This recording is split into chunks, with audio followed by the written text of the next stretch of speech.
Session 4 is a panel discussion on payment innovation, financial inclusion, and financial stability risks.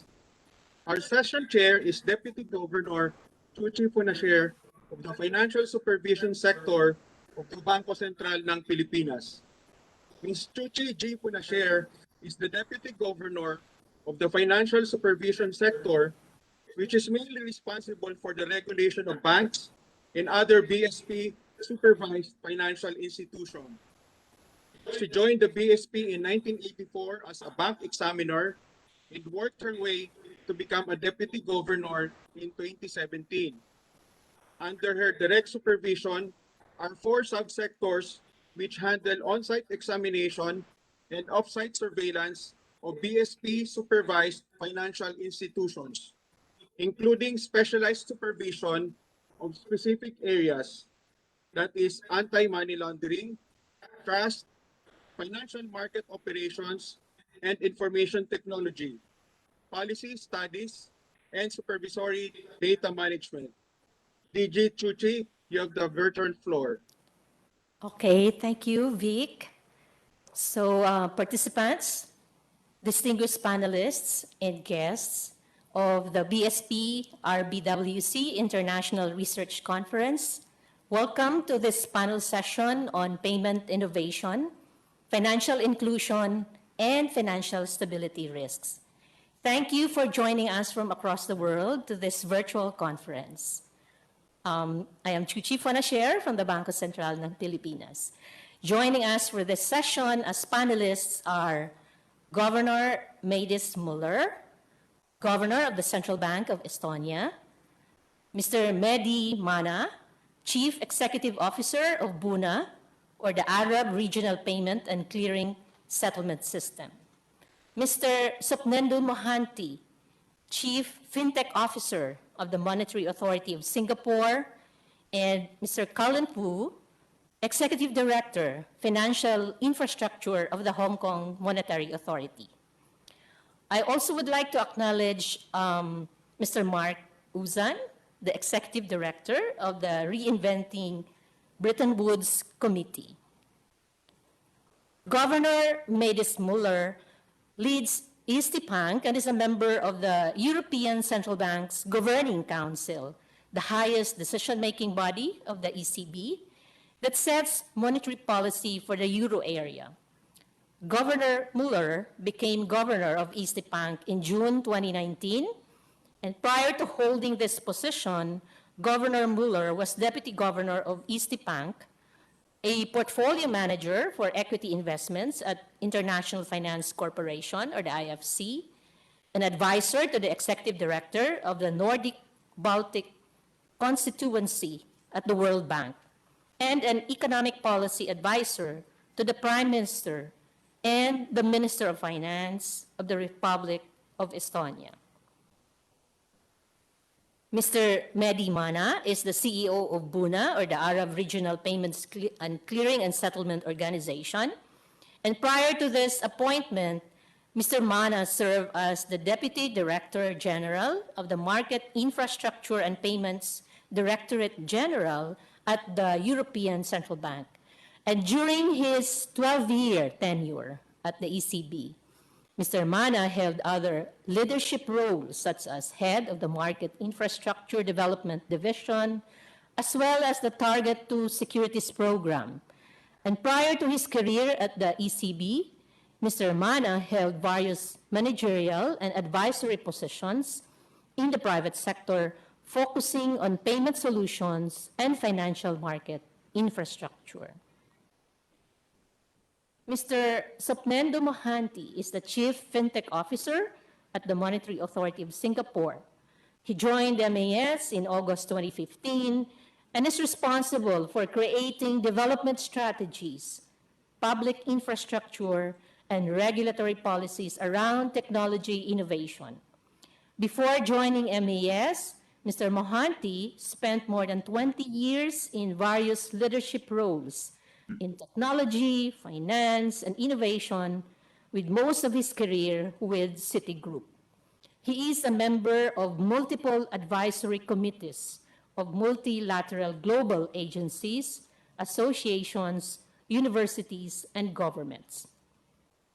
Mr. Mohanty is also an avid speaker, global thought leader in FinTech, and advocate of accelerated transformation to a digital economy for solving financial inclusion and sustainability challenges.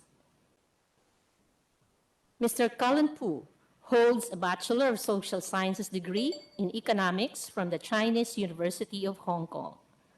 Mr. Pu joined the HKMA in 1994 as an assistant manager. He was promoted as manager in 1997, as senior manager in 2000, and as division head in 2008. Mr. Pu has worked in different areas of HKMA's operations, including banking supervision, banking policy, banking development, monetary operations, and payment system operations.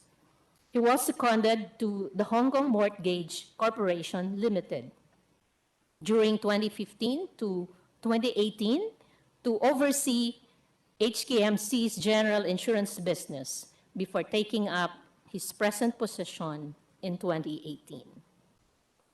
In this panel session, we will examine the digital transformation of the financial system and how the COVID-19 crisis has accelerated the pace of financial innovation and change.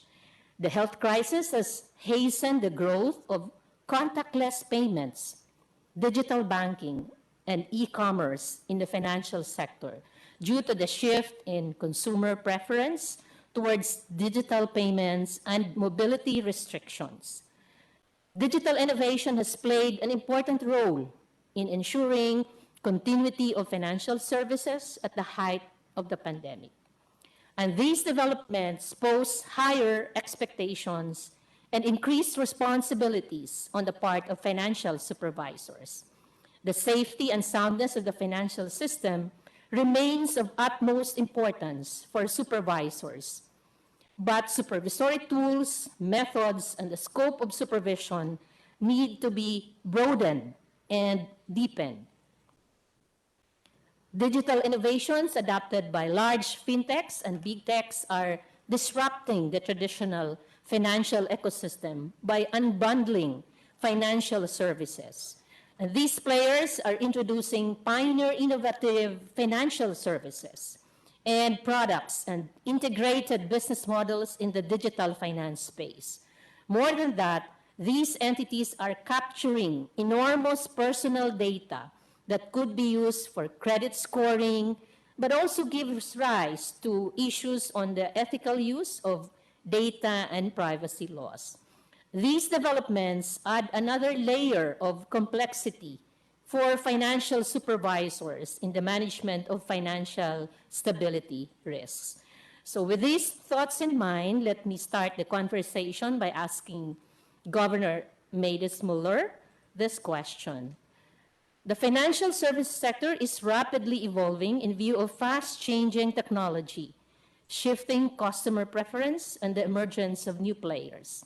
What more is needed to strengthen existing traditional entity-based approach and activity-based approach to regulations? Is there room to embed proportionality approaches in regulating and supervising financial institutions under an increasingly digital financial ecosystem? Governor Muller. Thank you, and hello. First of all, I'd like to wish you all a good afternoon, those of you in Manila or Singapore. It's still morning for me. Too bad we cannot have this conference in a physical form, but I guess that also allows us to have more of an international presence from speakers and participants from around the globe. But now coming to the question, the way I understand it is the question is both about proportionality in regulation, but then specifically also about the entity-based versus activity-based regulation, and how do we deal with the new players in the financial market, including the big technology firms. So perhaps I will start off with some general comments on the proportionality of regulation, and then I will get more specifically into the activity versus versus entity-based regulation and the technology aspects of it. I have also a couple of slides, so let me just try to share that with you. I hope you're seeing the slides well. Yes, Governor. So now getting first to the question of proportionality in the regulation for financial market participants. Since I'm the only speaker here from Europe, perhaps I can first give you a bit of a background in terms of the European legislation more broadly, and then I can add a few points that relate specifically to Estonia and how we do things here.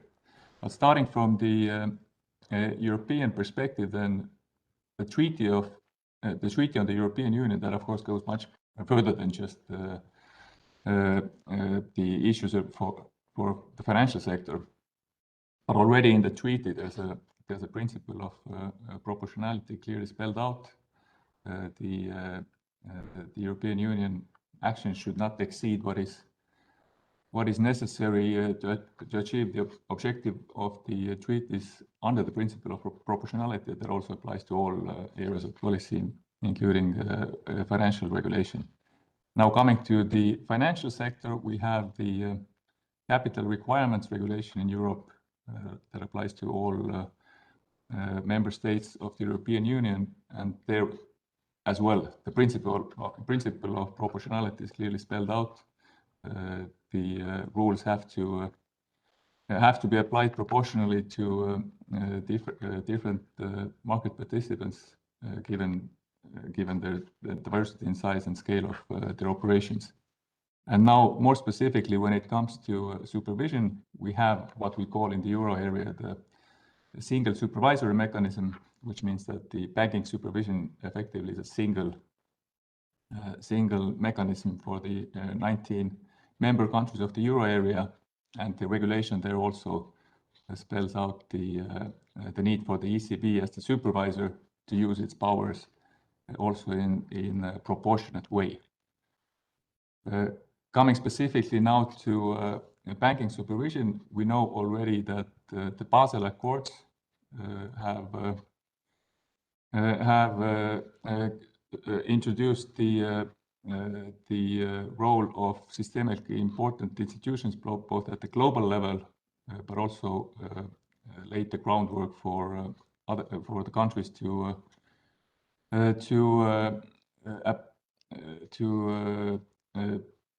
specify the so-called other systemically important institutions at the national level, and this is what we have done in Estonia, and I suppose most other countries have done.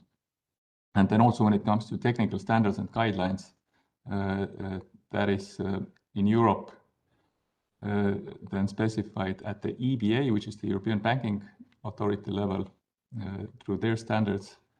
And now again, for the supervisor, we have in Europe 114 larger banks that are directly supervised by the ECB, and then about 2,500 what we call less significant credit institutions that then are supervised by national competent authorities within national jurisdictions, but also then following the sort of principles laid down at the ECB, and that is also an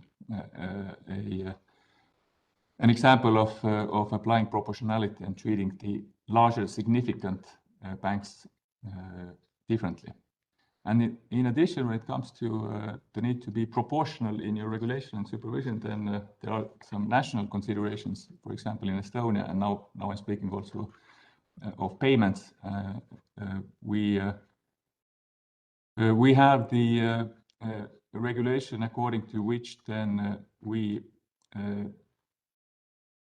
for the most critical banks in the payments for payment services and also for cash services, which are considered by the government as critical services, we have then introduced additional requirements just to make sure that also at times of different crises we still can offer payment services and also cash, electronic payments, and also cash services to the general public. And there's also then the component of proportionality, because that only applies to the selected few service providers that we consider to be the most critical. The BIS has done a survey 2 years ago asking different central banks about how they apply proportionality in their regulation. Perhaps it's even surprising that there are countries that have decided not to use the proportionality principles in the regulation and supervision. Most of us, or most of them, still do that, usually based on balance sheet metrics, but also keeping in mind the business model, or just applying supervisory judgment. And now, finally, on the proportionality for banks, then indeed the primary way in which it's introduced is through additional capital requirements for larger and more systemically important credit institutions, and that is reflected when you look at all the capital requirements then in this upper half on this chart as a form of additional capital buffers for globally significant credit institutions, and then the other significant institutions that are defined at the national level. Now, coming to the question of big techs and financial services more broadly, then what you can see looking also at the financial markets well, I guess the same is true no matter what metric you look, but indeed the growth of big technology firms has been over the last years really significant. My slide says that the capital markets favor big techs over banks. I'm not sure if you should say favor, but it's just the fact that the value of the business has grown really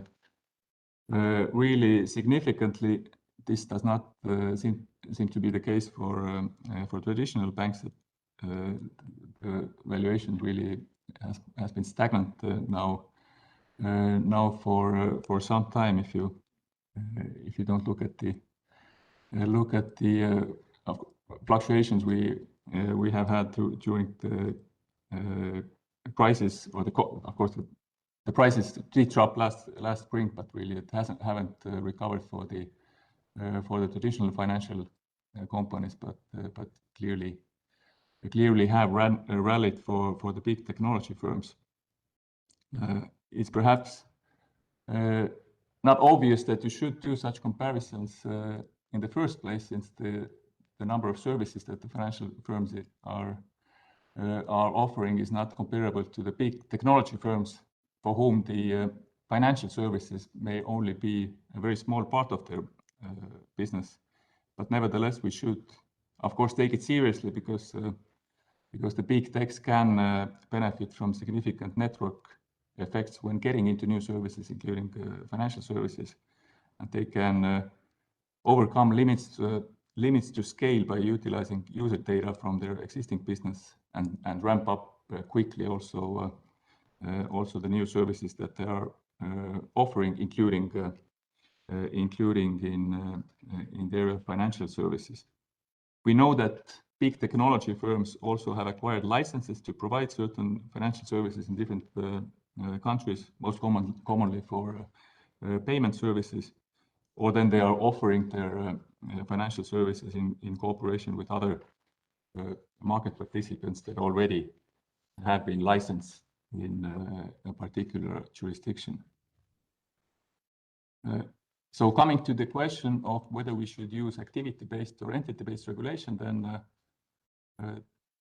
traditionally the underlying principle here has been, and I think quite reasonably so, the idea that same activities should be regulated in the same manner, also to provide a level playing field for different market participants.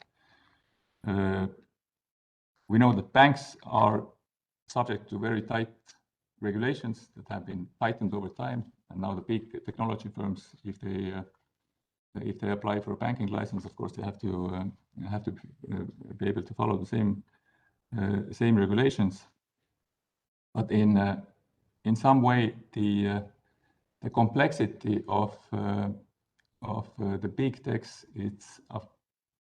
it's at least it's very different than that of big credit institutions. We know that the big banks are very complex institutions, but the technology firms with a different kind of services certainly are similarly complex, but might be so in a different manner, and the risk profile might be very different. Plus, they come with some additional special concerns that basically come from the fact that they can use the customer data that they have that they have acquired in a different way, offering different services, and then we face the questions of how to deal with the user data, what are the governance rules around it, how portable is the data, and also issues around the competition policy, as the big technology firms, they can really scale up very quickly and may quickly get to a dominant position in the market. And now the final area that we haven't discussed about yet, but I think that in the future will be increasingly important, is everything around the crypto asset companies. And there's very little regulation still for that part of the market, but at least in Estonia, we see that this is an area where we in fact might have a lot of risk building up, and where additional regulation definitely is necessary. So to offer just some concluding thoughts and trying to sort of sum up my main points that I hope we can continue discussing. I think the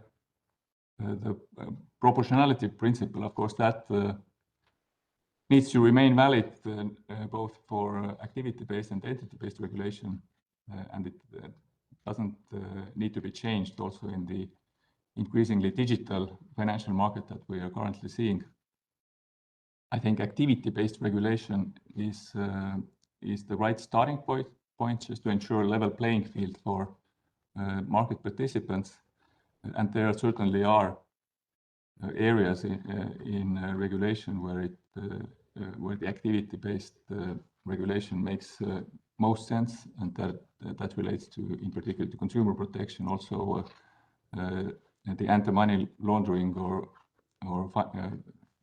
fighting the financing of terrorism. We need to make sure that no matter who is offering the payment service, that we have those risks properly managed.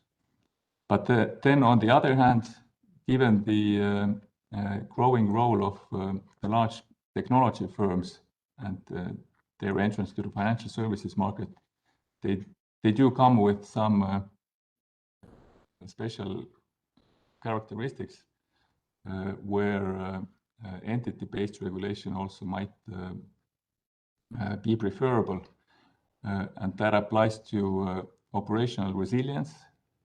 And basically managing the operational risks of the service provider as it becomes systematically important. In the EU, there is currently a proposal from the European Commission that still has not become a law, but it's called the Digital Services Act, that tries to address those risks. Also, when it comes to competition policy and the possible anti-competitive practices of dominant service providers, again, there's a proposal in Europe from the European Commission for a Digital Markets Act that regulates the activities of so-called gatekeepers for different services.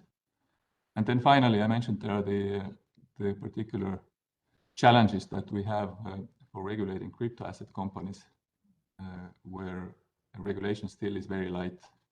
There's also a proposed regulation in Europe, again in the works, but for the time being, I think this is the area that needs still most work, and where we might have risks building up that we are not fully aware of, and that we need to take very seriously. So these are my concluding thoughts based on the presentation, but I hope that this is also something that we can continue discussing. So it's only the beginning of our discussion. I will stop my presentation here, and I'm looking forward to your Thank you, questions. Governor, for sharing with us how proportionality in regulation and supervision is being practiced in the EU, as well as your thoughts on activity-based versus entity-based in dealing with big techs. But I think before I move on to the next speaker, if I can just hear some thoughts, additional thoughts, Governor, as to when you said that big techs are actually providing very important, essential services to the other institutions or to banks. And so they're actually becoming bigger than banks. So would you think it still is a combination of an activity-based and an entity-based type of approach, or there is already a leaning towards the entity given the size and the systemic importance as well of these big techs, Governor? Thank you. Well, I think we need to acknowledge that the big techs are involved in much more than the financial services, and for them the payment service, for example, that they're providing, this is just in a way a side business, even if it can be very significant. So I think it's difficult to take, for example, Google or Facebook and start regulating them as banks. But of course, they might have particular subsidiaries or separate legal entities in different countries that are offering the financial services. So it's easier in that case to take this particular local entity and supervise and regulate it as such. But often this is not the way in which the service is provided. So I think that is what makes it tricky and where the challenge is coming from. So I think it's the answer depends on the legal structure that the big technology firm is using. But in general, I think it might be difficult to use entity-based supervision that we usually think of when we regulate financial firms. Thank you, Governor. So moving on, the power of digital payments will be instrumental for economies as they rebuild from COVID-19. So the challenge for digital payments is to be better than cash in all aspects. So if they fall short, 1 billion new digital users become 1 billion reversions to cash. On this note, I am pleased to inform of the development of the UN Principles for Responsible Digital Payments by the United Nations-based Better Than Cash Alliance and guided by its member governments, companies, and international organizations. The government of the Philippines is one of the founding members of the alliance, and we are pleased to share through the good practices captured in this report our own commitment to and experience with the responsible digitization of payments.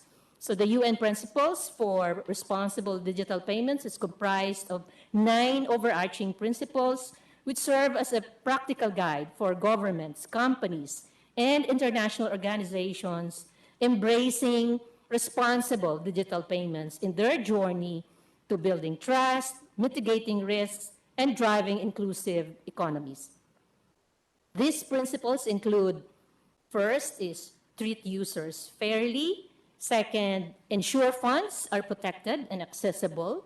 Third, prioritize women. Fourth, safeguard client data. Fifth, design for individuals. Sixth, be transparent, particularly on pricing. Seventh is provide user choice through interoperability. Eighth is make recourse clear, quick, and responsive. And ninth is champion value chain accountability. So focusing now on the area of payment and systems and financial inclusion, let us hear from Mr. Mehdi Mana on his views. And we are interested in knowing what initiatives have been undertaken in your country to advance the 2020 PAFI, or the payments aspect of financial inclusion, guidance into practice. And from the perspective of a practitioner, can you share some key lessons learned and challenges encountered from this process, as well as the implications for regulations and policy making? Mr. Mana. Yeah, thank you very much, Deputy Governor Franasi, for the invitation and for the questions. So a lot of interesting debate around the program, and this will be very fruitful and enriching in terms of exchanges between the different participants. Thank you very much for organizing this conference. Regarding your question, please allow me to share a short presentation as well. Okay, I hope that everyone see the presentation well.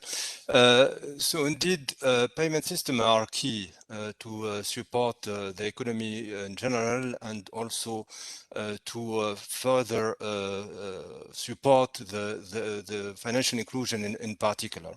In the Arab region, there are different initiatives that exist at the national level. We see a lot of investment that are taking place in the different countries to enhance the payment infrastructure, to enhance the LTGS systems, to modernize them also with new services such as instant payment and other type of development.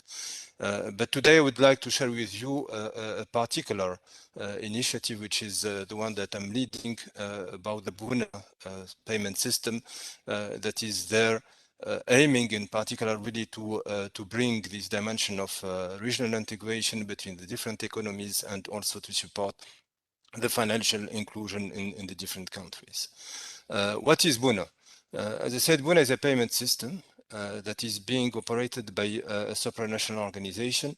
This element is important. The structure, the nature of the operator, I will develop it further and further through the presentation. Why it was needed? It was needed because Bruner has certain specificities compared to other payment infrastructure. In general, payment systems are born as national initiatives, so they aim at servicing the national the market and to provide payment in the national currency. Bruner, from its inception, had a different positioning. The aim of Bruner is to offer a solution for cross-border payment and to offer it in multi-currencies. Not only the currencies of the region, but also a combination between the currencies of the Arab countries, but also some of the key international currencies. While we have these specificities, Bruner still build on the market standard for the market infrastructure in general. And from that perspective, I would like to mention two elements in particular. First, the full adherence to the principle of financial market infrastructure that are being published by the CPMI and the Bank of International Settlement, and also the fact that we are subject to the oversight of the central bank, precisely in line with this principle for financial market infrastructure, but also with the best practices from around the globe. Bruner is not only subject to the supervision of central banks. Bruner is actually an initiative from the central bank. The start of Bruner was a decision of the Council of Arab Central Bank Governors that have seen high value in what a payment system could bring to the economies in general. They had the strong belief that a cross-border payment system will empower the Arab economies and strengthen regional integration between them. That could be achieved through different aspects. Again, as I mentioned, the promotion of regional currencies, but also such an infrastructure will definitely streamline the trade relationships between the different countries. A final point, which is again at the heart of our discussion today, financial inclusion, definitely. So we know the value of payment for financial inclusion, digital payment in particular, and that is particularly relevant in a region where we know that financial inclusion is relying substantially on workers from different countries moving ahead and moving abroad, and having the need to send money back to their families located in different countries. So the importance of important, efficient solution to support cross-border remittances in the region is key to support financial inclusion further. This regional focus is combined with the belief that cross-border payment cannot stop at a specific region. So whenever we speak about cross-border payment, we have to consider a global positioning. And as a matter of fact, there is a key focus that is today being provided by the G20 with the support of the FSB and the CPMI with a very important agenda to enhance the cross-border payment, which is suffering from the very known shortcomings in terms of access, in terms of cost, speed, and also in terms of transparency. That agenda is very important, and although Bruner has started prior to this particular focus, we see that Bruner is meeting all the expectations from that angle. So the FSB, CPMI have identified 5 focus areas, declined into 19 different building blocks. Bruner is ticking all the boxes there. It's not a surprise. It's not a surprise because challenges for cross-border payment are known for a while, and the action that are needed to tackle them are also easy to derive. Maybe they are more challenging to implement, but they are easy to derive in terms of root causes of these different problems. This is why in Bruner we had also this total openness when it comes to interaction with the rest of the group. So we do not have strict eligibility criteria connected to the geography. Our main eligibility criteria are focusing on compliance aspect, on the strength of the different organization, but not on the geographical location. And that applies to both, to the currencies. Again, we include Arab and international currencies in Bruner, but also to the participating banks possibly.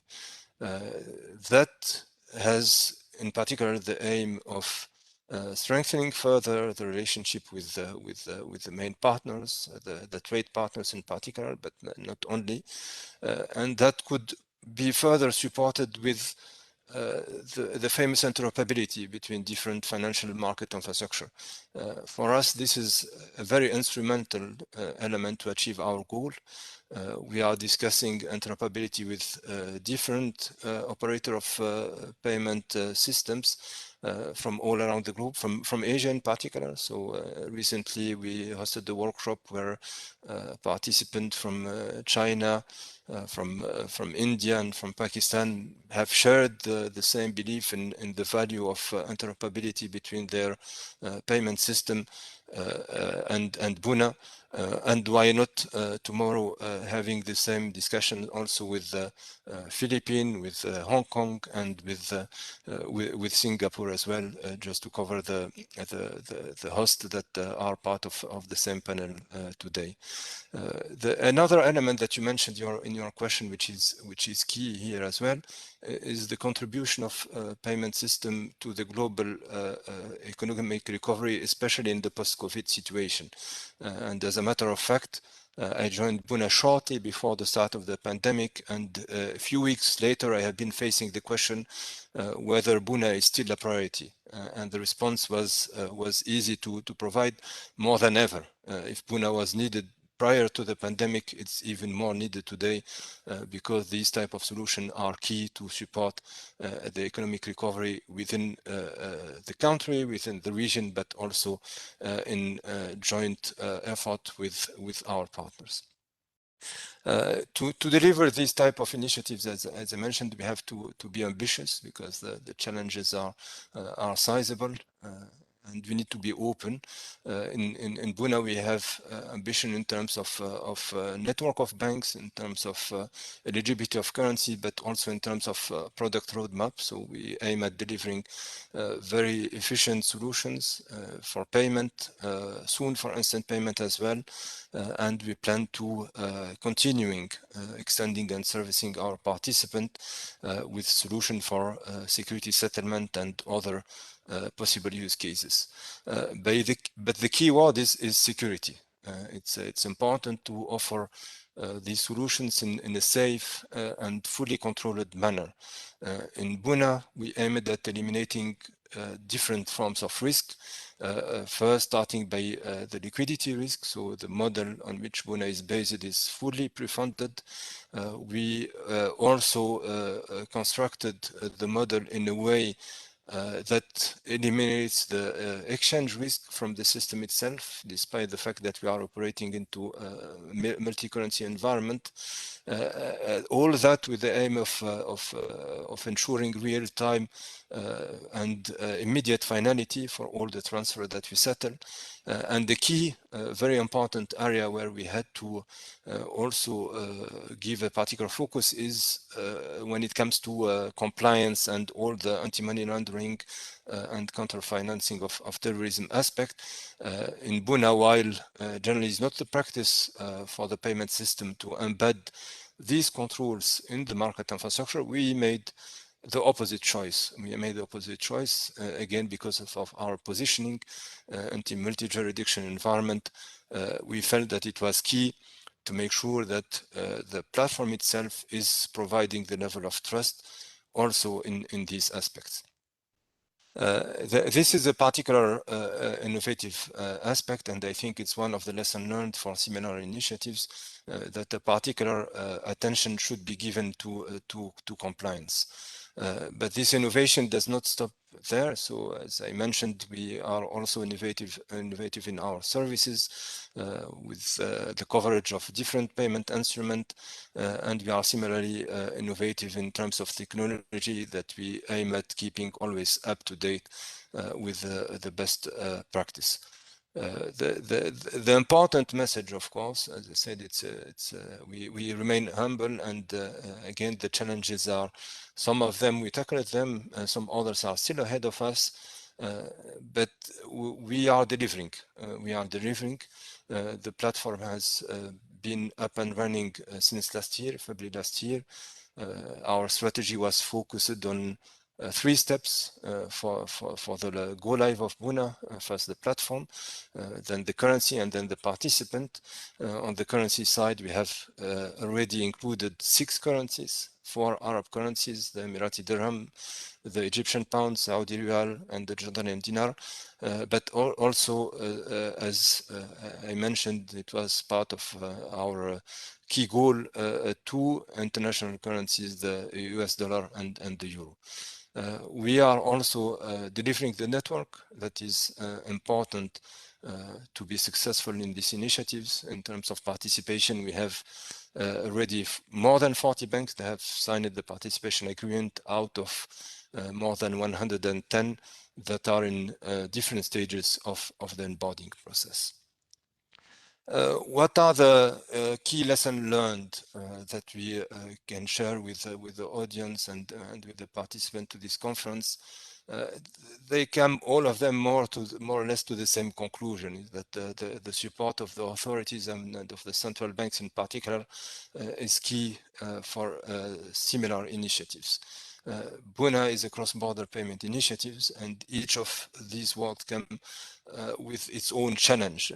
Cross-border means cross jurisdictions, and it's difficult to reconcile different constraints, different requirements, and this was one of the reasons why we opted for a supranational organization to bring at the same time the appropriate level of neutrality, but in parallel to that, the commitment to adhere to the requirement to the different regulators at the same time.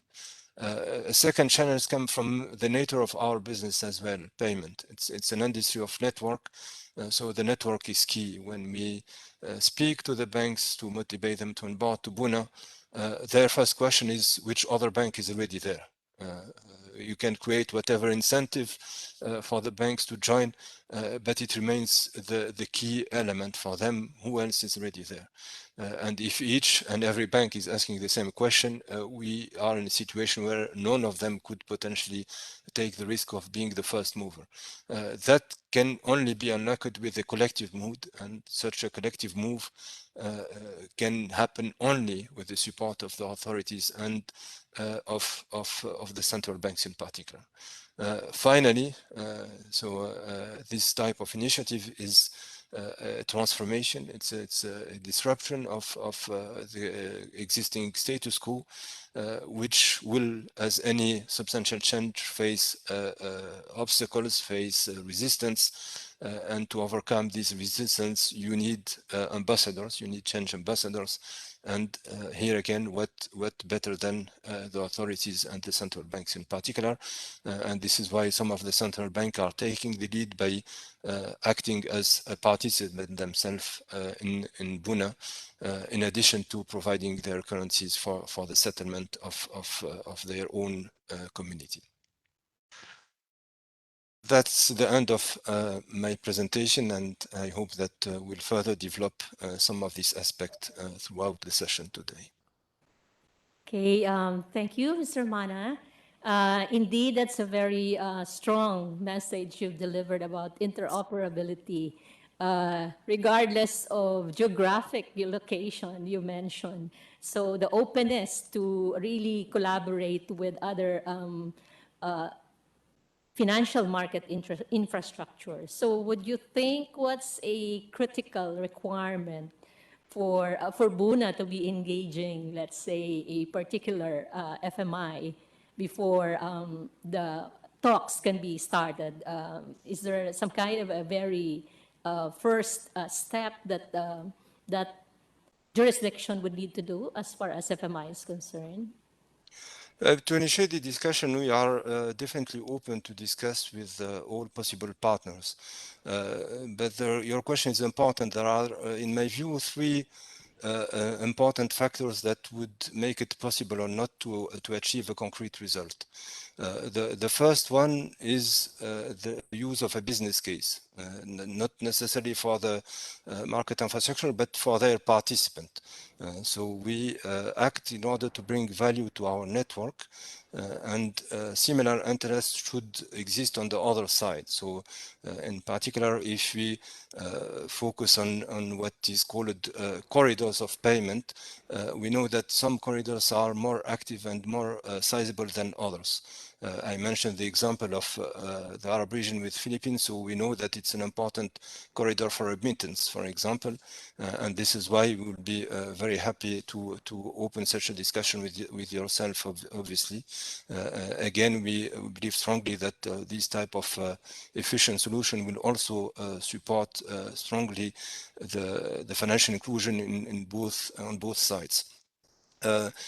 A key element that I see at the heart of the success of such a talk is the compliance aspect. So again, we don't want to take any risk on our side in terms of adherence to international standard, and it's important that any counterparty is providing the same level of reassurance and the same level of trust to work together.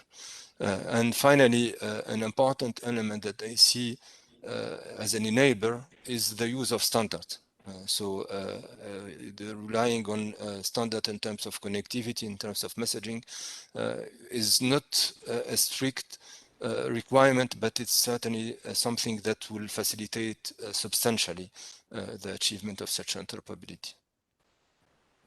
Okay, thank you, Mr. Mana, for sharing with us a comprehensive overview of Bruner and also the workings of the payment and settlement system in your region. Now, moving on, given that FinTech, BigTech firms are increasingly gaining systemic importance, given the role in the financial services industry, let us now turn to Mr. Supnendo Mohanty on his views regarding the new approaches which financial regulators should adopt to address the challenges of the growing economic significance of these fintechs, bigtechs, and the risks that they may pose to the financial system. So what regulatory mitigants can be recommended for these fintechs and bigtechs from becoming too big to fail? So, Mr. Mohanty? Yes. Yes, we can now hear you. Okay. Sorry. Good afternoon, and thanks for having me. And unfortunately, I don't have a presentation, but I will articulate my response to this very complicated big question had this question been asked 2 months before the China action, we would have a very different response. Now, I think definitely what is happening in China does give a lot of clue what should be the response of regulators when big tech becomes too big. Let's take a step back and understand where are the risks exactly. The risk is primarily around 4 areas. There's a concentration risk. Can you hear me? Okay. There is a there is a concentration risk when the big techs dominate the marketplace. Large few companies dominate almost everything which goes in the digital economy. The second is data issues. They also have disproportionately huge access to consumer data from different businesses they operate. So they have a different set of data set, whether from e-commerce or driving a health sector or transportation, and they all come together and create this disproportionate access to data. And third is around what I call as a platform risk. The tech stack itself, it is subject to cyber challenges. A single point of failure can be very systemically dangerous because these are large platforms, and any big attack can bring significant disruption to the industry as a whole. And the fourth is the business model risk. In fact, what you see recently, a lot of the actions regulators are taking are the business model risk they're trying to respond to. So if you think about from a big tech perspective, why did they become so big? I think that's a big question we should ask. If you understand why they become so big, I think there lies the answer. One of the most well-known reasons why they become big, because they took advantage of lack of infrastructure or a public infrastructure in the digital space. So they literally started building digital infrastructure from ground zero, and they started building customer data in a digital space from zero base, in absence of any public infrastructure and a public system or a public good. Lack of public good led to a lot of friction in the digital space. We had payment systems which filled with a lot of frictions. We had a lack of digital data governance, so they started building a lot of data, no clear rules on privacy. So historically, they have been building this wide and huge databases of digital data, just taking advantage of lack of infrastructure. So one of the most effective response to avoid such big tech risk is to start thinking about what kind of foundational digital infrastructure a country must have so that it becomes a level playing field for everybody to participate. And so I'm going to spend some few minutes on explaining that, and then I'll talk about regulation. There are 4 foundational infrastructure a country must have in a digital space so that all the economic players which are going to operate are using this foundational layer. First is a country must have a trusted digital identifier, a digital identity, because that is almost the starting point for any digital activity. A lot of this large big tech company have a very captive digital identifier, whether I have a Facebook account or I have a Twitter account or a WhatsApp account or a Tencent account. They're all in a way digital identifier of my ecosystem. But think about a national digital identity which forms an integral part of every citizens and corporates which runs in that country. So having a trusted national authorized digital ID is the first foundational infrastructure required to build before we can think about rationalizing this big tech. The second foundational infrastructure is what I call as a trusted data exchange, which means all the data associated with a corporate or with an identity, individual identity, must be governed and exchanged in a trusted infrastructure. Rise of fake data or data which can be misconstrued, or rise of non-golden source data is primarily because there's no trusted data exchange infrastructure where a country can rely on when the data is getting exchanged. So having a trusted data exchange is the second foundational infrastructure which can go in answering this question around how to rationalize the big tech growth. Third is what we are talking here, a highly interoperable payment infrastructure. In fact, most of the big tech companies, especially in the financial sector, build their large data set by providing seamless payment infrastructure. They use that infrastructure to move money, and hence they create a lot of data set. Having a trusted public rail which allows you to move money is a third foundational infrastructure required before you can rationalize big tech companies. Fourth is having a strong citizen-centric consent system, which means every individual and corporate can only share data if they consent that particular data to a third party. Having a strong, robust consent system is the fourth foundational infrastructure required for any digital economy to succeed. And my argument is, before we go and talk about the challenges and regulation on big tech, I think countries must focus on building the necessary foundational infrastructure which will be required for you to rationalize big tech to be level playing in this market. Because let's not forget, big techs do add a lot of value to consumer. The reason they are big tech because consumers liked what they get, consumer liked what services they provide. It's not their mistake. Consumer love to be in a WhatsApp channel. Consumer love to be in Facebook. Nobody forced them. Because they provide the necessary platforms, they got a lot of this consumer demand. So having a four foundational infrastructure is, in my thinking, is the first response policy thinking we must have, so that we create the necessary infrastructure required to allow others to succeed, and hence the big tech risk get addressed. Now let's talk about the regulation.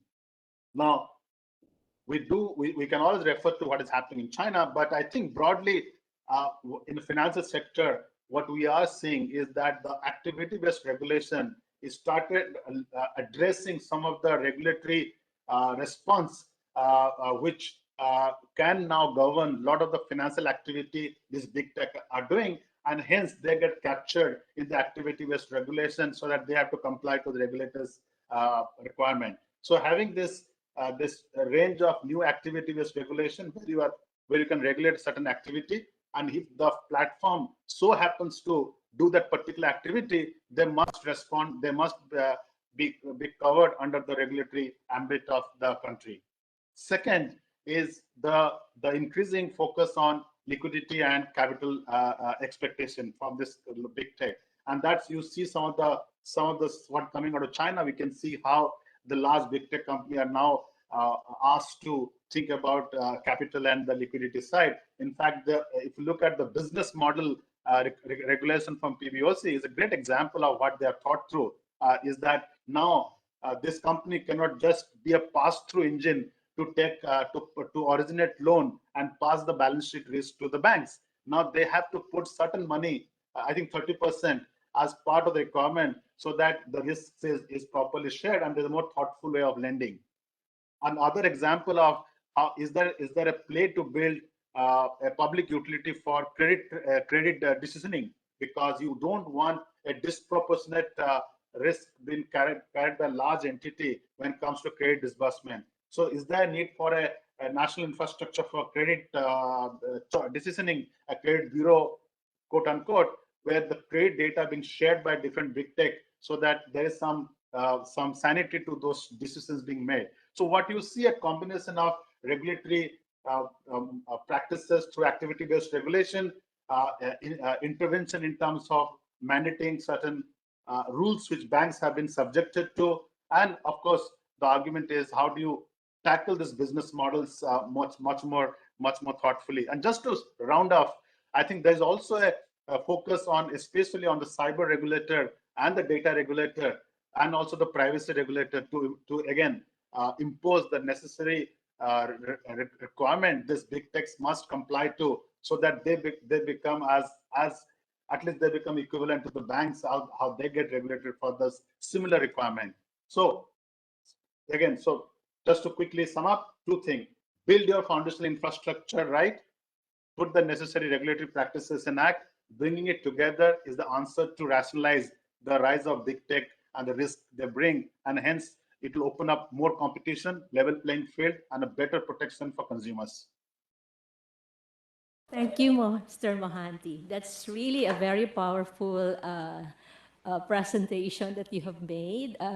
It's actually, I can really agree as well with you when you said, of course, to start off is on the risk. So it's really a root cause diagnosis, and you should not, of course, allow this FinTechs, BigTechs to dominate. So it's really as well the call of the regulator to closely monitor the activities of this FinTechs, BigTechs. And what you said is on the infrastructure and building the infrastructure. So there should really be as well a conscious effort on the part of the jurisdiction.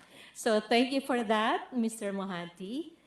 And now, moving on, so FinTech and Big Tech firms have been capturing enormous data to harvest valuable information as part of their operations. Now, let us hear from Mr. Colin Poo of HKMA regarding his thoughts on what region-specific initiatives have been done to allow traditional financial institutions, in turn, to allow for interoperability of data regimes in order to reduce friction and facilitate the regulated flow of data across borders. So how can these initiatives drive financial inclusion? And how do we ensure the ethical use of data and protect data privacy laws? So, Mr. Poo. Thank you, Deputy Governor. Well, good afternoon, everyone. First, my pleasure to join other distinguished speakers in this panel. Well, I think the phenomenon of big tech or fintech, capitalizing quickly under the pandemic is kind of a global phenomenon. I think that's to do with the first mover advantage that they have in the digital channels. I think as, Solando just mentioned, people love them, the kind of service they provide, they are very much loved by the people. So, so that makes it pretty logical for them to, expand their scope to also cover financial service to meet the sudden surge in the customer demand under the pandemic. In fact, I think most central banks have been promoting digital transformation of the financial sector even before the pandemic for different reasons, competition, financial inclusion, better customer experience, etc. The pandemic has apparently accelerated or intensified all these demand factors, which has the effect of putting the existing level of digitalization of many financial institutions at a suboptimal level. That means financial institutions need to catch up with the accelerated customer expectations and demands. Well, in terms of competition, with things becoming increasingly integrated in the digital world, competition can come from financial institutions in other parts of the world, or even from non-financial institutions, and it is already happening. Well, after having listened to the previous speaker to look at digital transformation more from the supervisory or regulated perspective, what I want to share is really to look at it from a more developmental angle, meaning that what sort of things authorities can do to help with this digitalization process. As authorities, I think we certainly want to see our financial institutions, they can capture this wave of unprecedented customer receptiveness to digital solutions and significantly leapfrog in terms of the level of digitalization. That said, at the same time, we also want to see they are speeding up safely. So in short, I think authorities can have two roles to play. On one hand, we want to promote the industry to speed up or to increase the quantity of digitalization. On the other hand, we also have an interest to see that the digitalization is of good quality. For example, in terms of cybersecurity, competition, data privacy, and also financial inclusion. Well, perhaps that can be illustrated using an example that we are right now working on in Hong Kong. I think that is pretty much in sync with For example, Solando just mentioned about the public financial infrastructure. Well, in Hong Kong, the HKMA is right now implementing a data exchange platform called the Commercial Data Interchange, or in short, the CDI. It is a consent-based data exchange platform. While it would not be storing any data, it is primarily intended to channel data from data sources to data users under the consent of the data owners.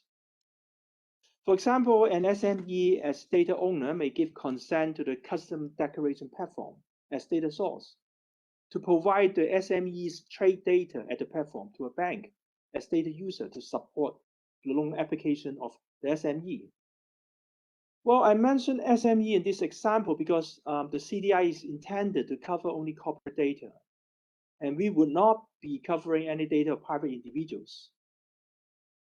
While the data sources included may cover the formal or the traditional credit data, like the corporate credit data at commercial credit reference agency that banks have been using, the more important new segments of data that we want to cover are those alternative credit data, meaning the digital footprints of companies in different platforms that can be used to tell their business and operating status.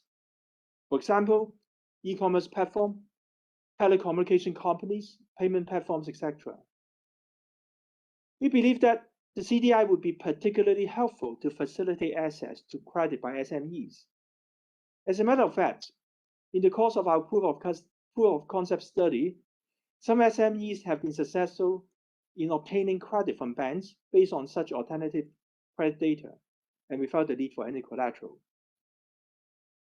Well, I think all of us will agree that data is at the very heart of all customized digital financial service.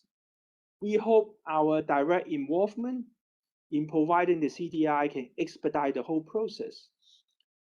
Well, theoretically speaking, banks can individually negotiate with data sources on accessing the data, but that would result in what we call a spaghetti model. There are numerous bilateral relationships to be established, riding on different agreements, also possibly involving many non-interoperable technical standards. It could take a very long time to evolve, and it can be very difficult to scale up. A centralized data exchange platform with standardized protocols and governance structure should be highly helpful for speeding up the information of the data exchange ecosystem and support the financial institution to provide more innovative digital financial service.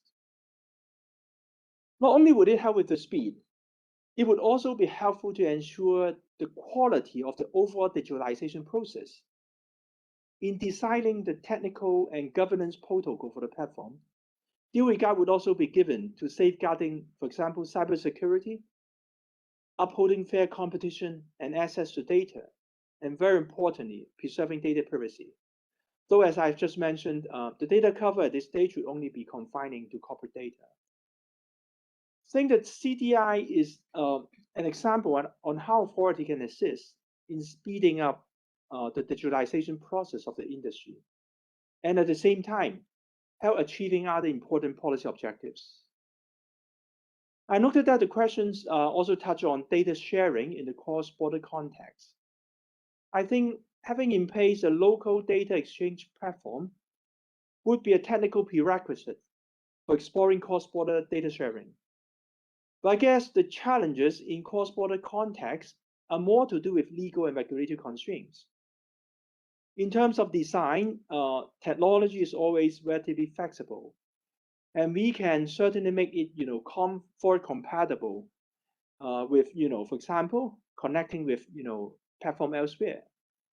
But for us in Hong Kong at this stage, I think we'll be focusing on our local adoption of the CDI. But I think I quote this example mainly to highlight that authority can certainly have a role to play in this, journey about digitalization, and that certainly would help the traditional financial institution to become better geared up in this, digitalization journey. Thank you very much. Perhaps I can end here. I think, of course, that's really a very good development, a very positive development as far as Hong Kong is concerned and the establishment of CDI. Now, if I may just ask about what do you think is a critical factor or an element for the establishment of CDI to be really successful in addressing also, of course, the data in handling the data, so that other jurisdictions may learn as well from your experience. I think, of course, it's important to have a credible technology, but I think more importantly, all the participants will see the value in this. You are not only providing value to just one group of stakeholders. Okay, banks can benefit from getting access to alternative credit data to improve the risk management. For data provider or data platforms, they must also see values in providing data, meaning that, for example, for e-commerce platform, what's the value to them? By being able to contribute data, they can actually provide more comprehensive service to their customers. And that in terms will improve the attractiveness of their own platform. Of course, for the data subject, they will have access to better financial service. So all these sort of fintech solutions, I think the key thing is about what are the values that you can provide to different stakeholders. It must be a win-win-win-win-win solutions. Otherwise, it will be very difficult to take off. Thank you, Mr. Pu, for sharing your views on this matter on the data handling. So I think we still have a few minutes left until the end of the session. So I think we can, I can ask also another question to all the panelists. So FinTech has the potential to become a major economic growth engine in the post-pandemic era. So with the rapid advancement of technology in financing, what are some of the strategies adopted in your jurisdiction to unlock the potential of FinTech? Governor Muller? Thank you very much. And let me be brief just to leave some time also for other panelists. But speaking of my jurisdiction, again, I'm referring to European Union as a whole, since we have common rules when it comes to many of those areas of regulation. So I think one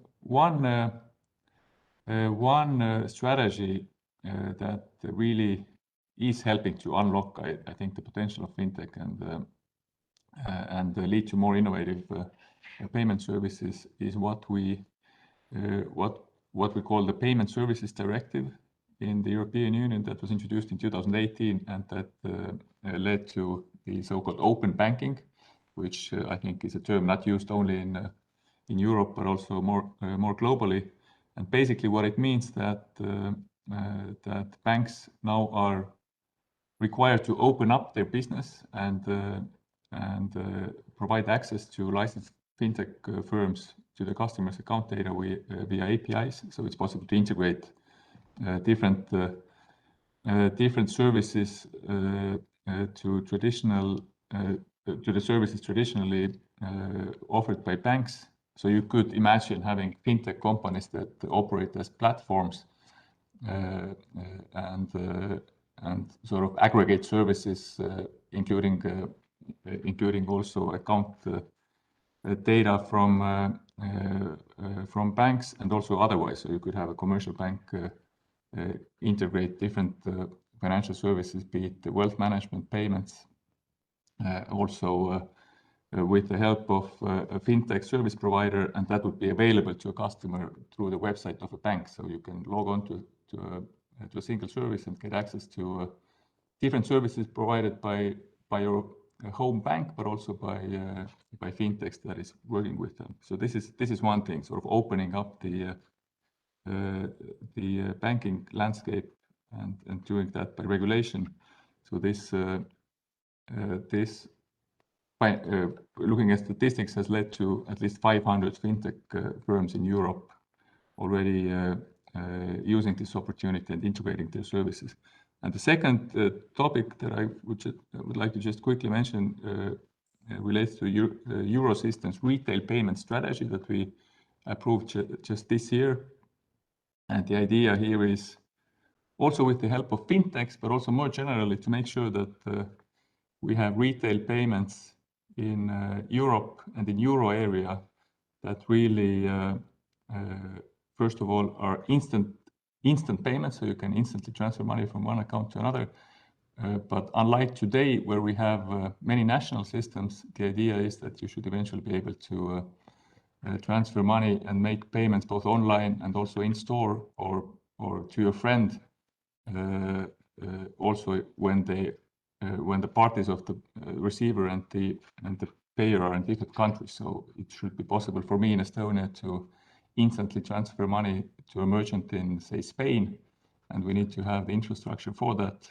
The European Central Bank has its own solution that we're providing, but at the end it has to work together with other financial market participants, and certainly there's role also for fintech companies.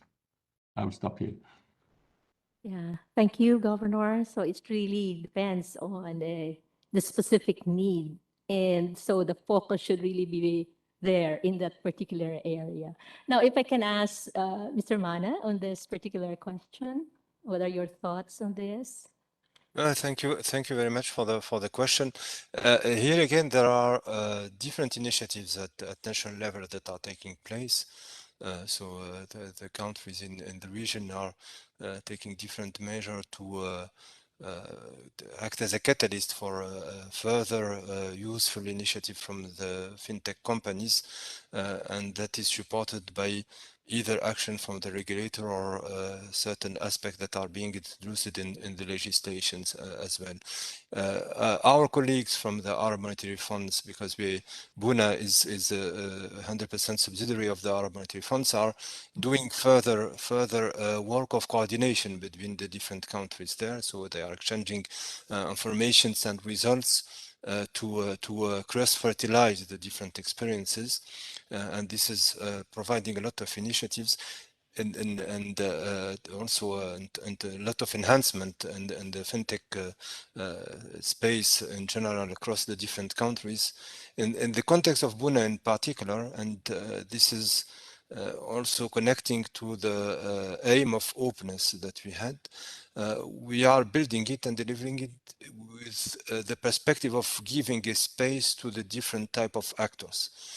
So in terms of eligibility criteria to act as a participant, this is limited to financial institution, but nevertheless, we are delivering a service which leave a space to the fintech to act as and provide added values to the consumers, but also to the banks. We very often position the fintechs in competition to the banks, but they are also delivering services to the banks to a large extent, and this type of emulation collaboration is could certainly benefit from a market infrastructure like Bruner, which is again changing the landscape, creating new use cases, and in order to be efficient and deliver the right user experience, end user experience, there will be definitely the need for the banks and for the fintech to also collaborate in the space.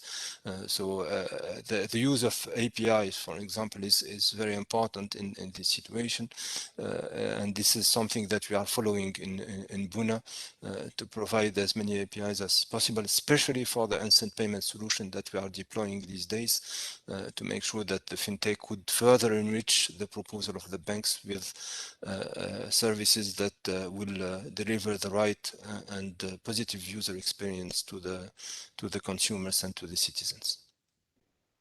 Okay, thank you, Mr. Mana. So it's really the value proposition that would really address, of course, the need of not just the consumers, but even the banks.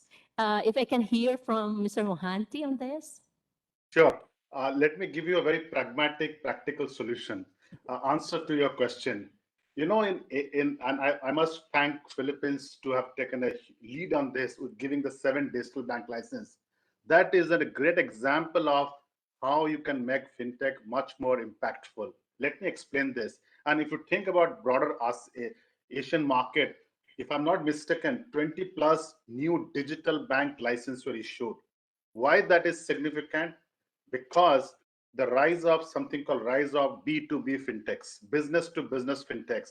Why they're crucial for the future of our sector? These fintechs have a very interesting characteristics. They are in the business of helping financial sector to digitize faster.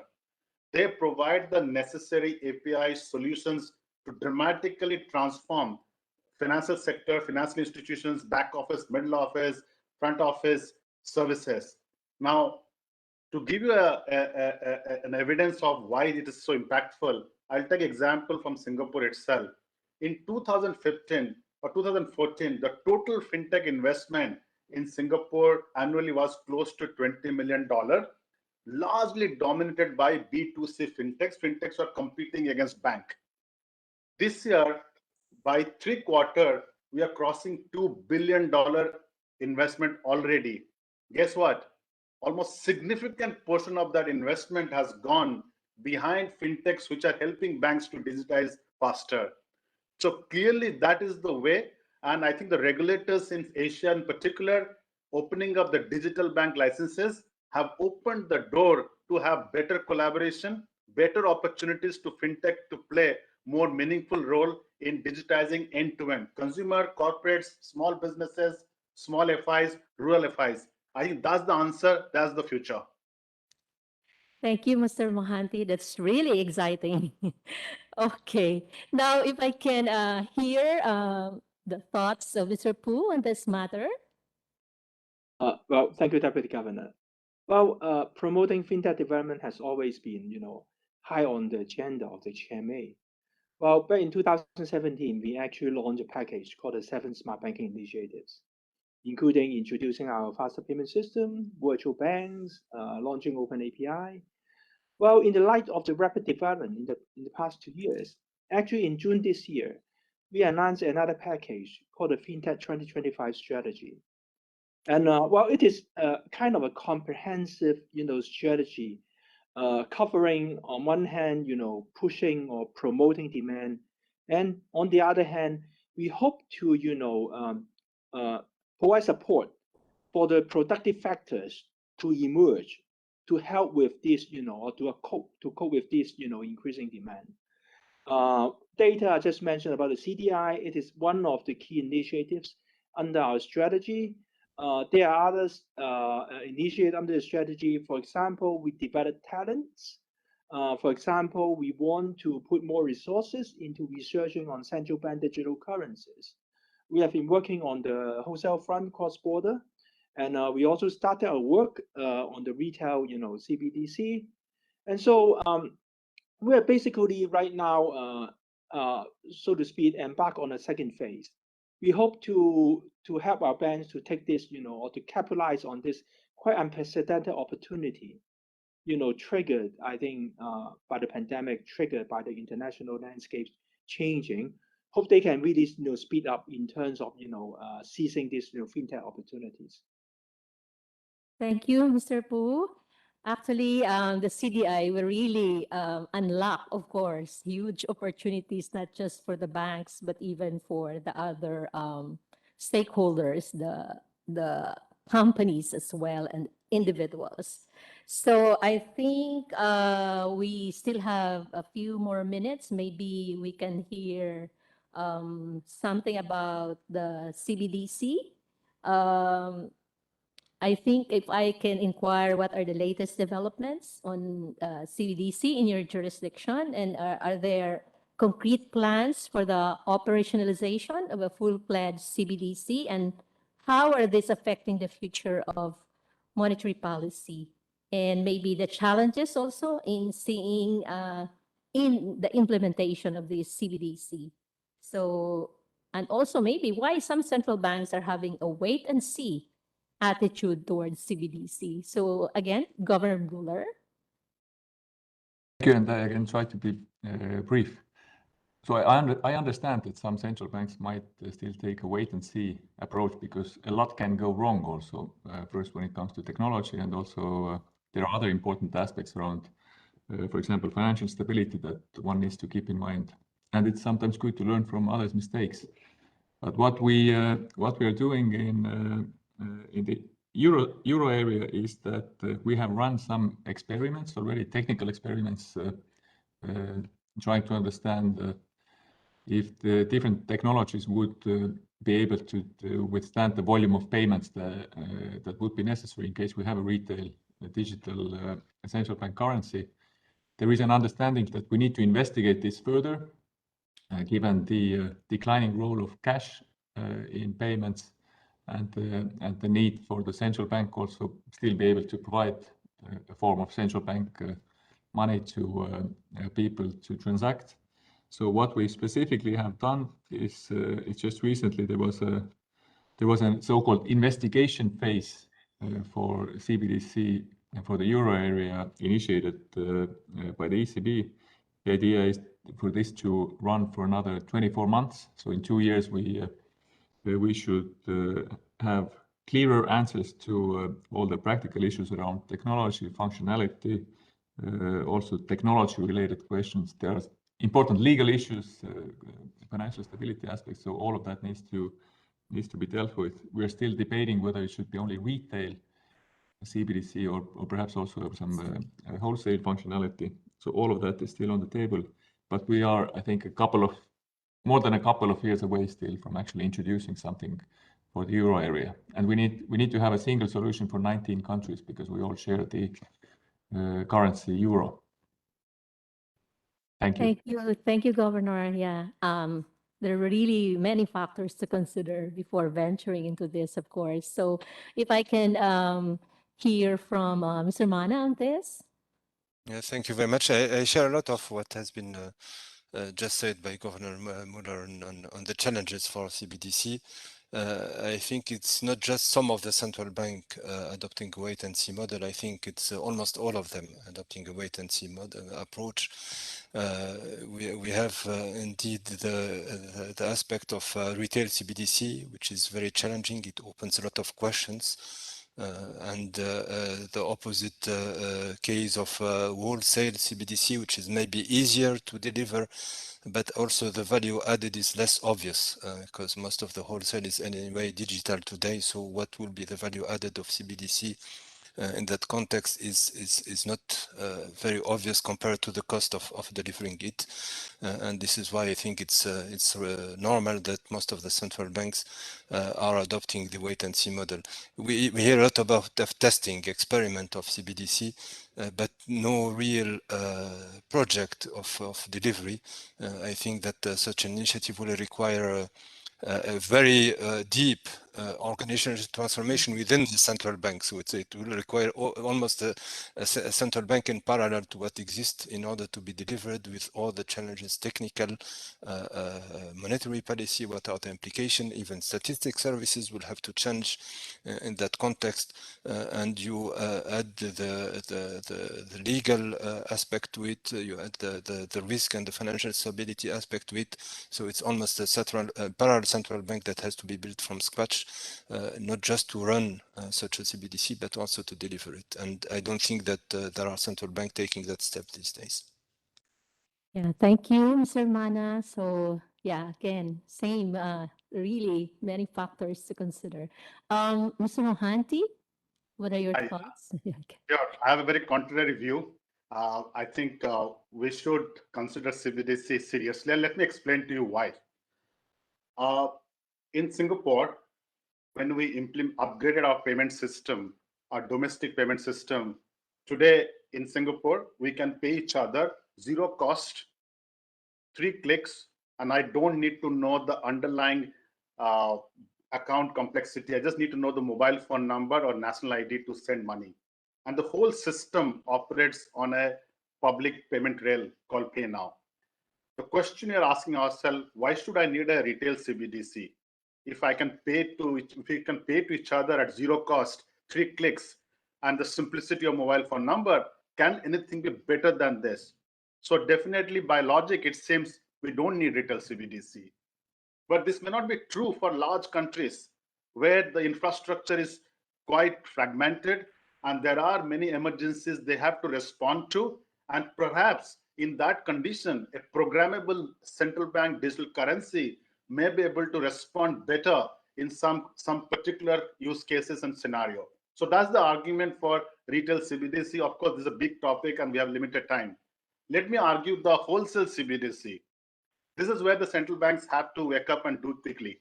And here goes my argument. We are the only country in the world which has connected our domestic payment system straight through to another country's domestic payment system, that is Thailand. PromptPay, Pay Now, we are connected to India first quarter next year. We are connected to Malaysia, hopefully Philippines and Indonesia by next year sometime. Now, when we connected, let's say after we went live with Singapore and Thailand, same experience. I can't send money to somebody in Thailand by just knowing the mobile phone number, instant payment credit, and the cost of transfer has fallen from 15% per $100 transfer to 3% now, $3. A dramatic drop, not using CBDC, existing payment rails.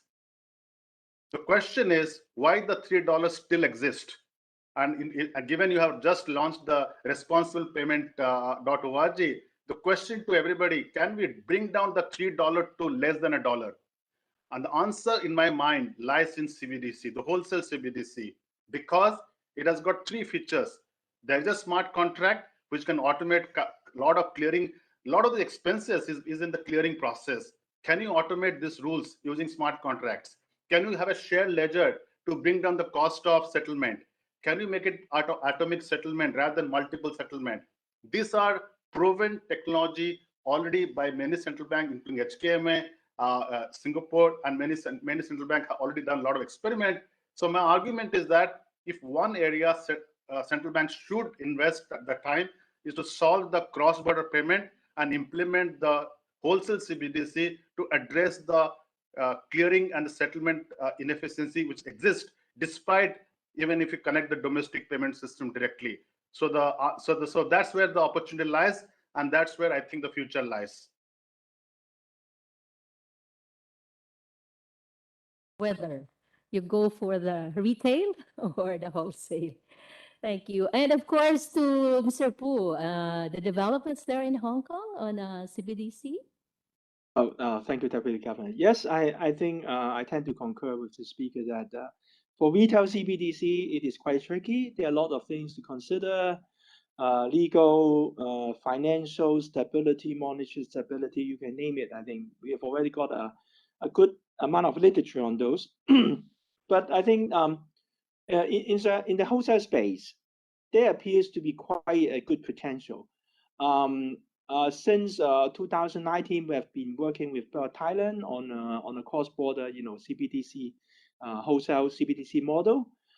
We completed the first phase, and we've just completed the second phase of it. As a matter of fact, the report concluded our findings of the second phase was such announced today. Perhaps later on I can send you guys a copy of the report, and we will soon be moving into the third phase.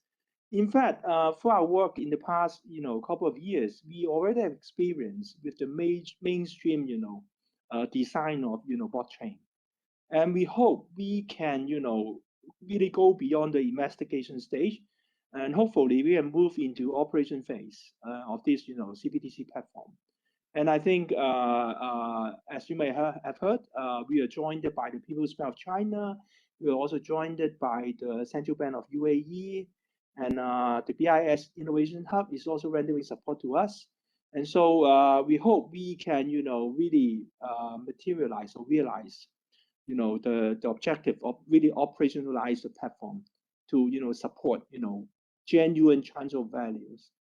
Well, that's the short update I would like to, provide to the audience. Thank you very much. Thank you, Mr. Pu. So it's something exciting actually for Hong Kong. Now, so before we formally close the session, I would like to thank our panelists, of course, on behalf of the BSP-RBWC International Research Conference, Governor Mavis Muller, Mr. Kalan Pu, Mr. Supnenda Mohanty, and Mr. Mehdi Mana for a very interesting and informative conversation. And I am confident that the delegates benefited from the insights you have shared and have come away from the session with a better perspective of the issues. Thank you also, of course, to the organizers for this conference, led by the BSP Department of Economic Research team, for their excellent arrangements. So have a great conference ahead. Thank you.